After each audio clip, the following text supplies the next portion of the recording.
Si on avait fait Ghostbusters un poil plus horrifique depuis le Royaume-Uni, ça aurait pu ressembler à ça.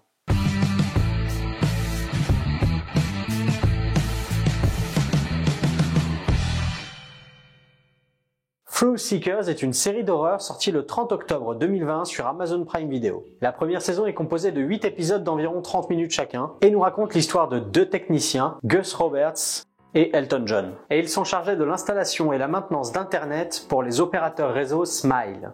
Mais ils sont en parallèle youtubeurs, enquêteurs du paranormal. Bon, nous on a Gus DX et le Grand JD, et eux ils ont les Thrill Seekers. Je suis un énorme fan de la série Spaced et de la trilogie Cornetto d'Edgar Wright. 3 films britanniques de référence quand il s'agit de la parodie de films de genre. Donc quand j'ai vu arriver une série comique autour des fantômes avec en tête d'affiche Simon Pegg et Nick Frost, j'étais très curieux.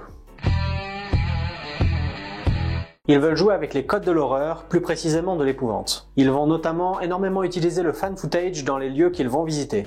Et d'ailleurs, c'est très bien justifié, ce sont des vidéos pour la chaîne YouTube. Donc ils vont régulièrement utiliser le grand angle, notamment dans les lieux restreints, pour donner l'impression que ça a été filmé avec leur caméscope. La plupart du temps, ces images-là seront de moins bonne qualité. Et tous ces artifices vont plutôt bien fonctionner parce qu'ils vont nous aider à embarquer avec les personnages. Parce qu'on aura tendance à utiliser le grand angle quand on a peu d'espace pour filmer et beaucoup de choses à montrer devant nous. Avec les lumières, ça joue également avec le genre et ça donne des éclairages plutôt jolis. Des images très sombres avec des lumières ponctuelles permettant d'éclairer partiellement les lieux.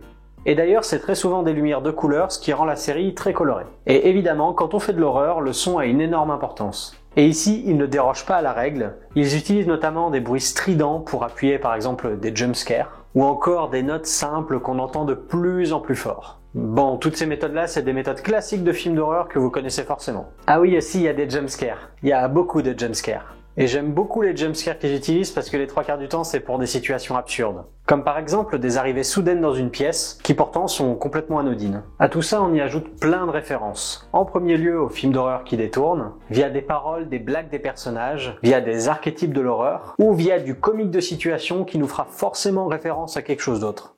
Il y a également tout un tas de références à la culture populaire en général, et puis c'est britannique. Alors à chaque fois que vous allez dans un nouveau lieu, on vous propose une tasse de thé.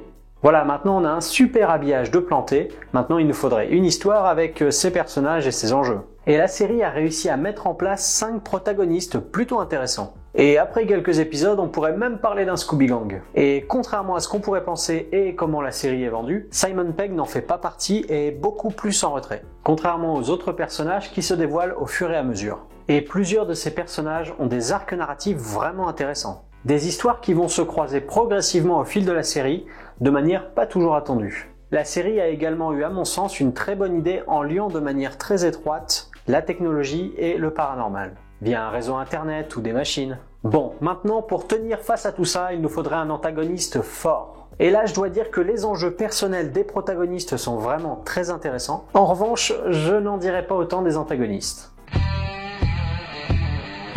Tout au long de la série, j'ai eu du mal à m'investir dans les différentes enquêtes. Et même si certaines m'ont plu, je ne les trouve pas aussi intéressantes que ce que les personnages pourraient nous raconter.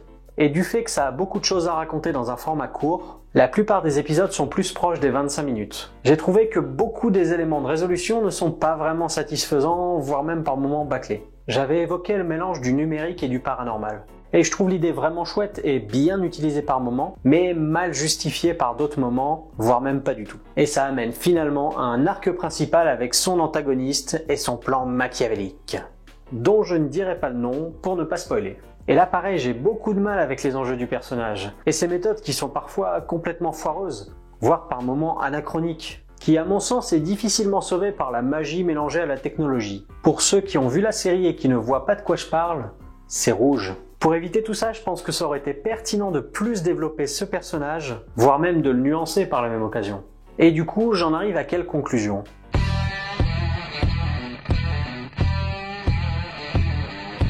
Eh bah, j'ai plutôt bien aimé au final. Une bonne partie des personnages étaient vraiment chouettes et bien interprétés, et développaient leur background de manière pertinente. Et même si les antagonistes, les enquêtes ne m'ont vraiment pas passionné, les héros, l'ambiance, l'humour m'ont fait passer un super moment. Je dirais donc, c'est plutôt propre. Si vous aimez l'humour anglais à la Simon Pegg et Nick Frost et les films d'horreur, vous avez moyen de passer un super moment.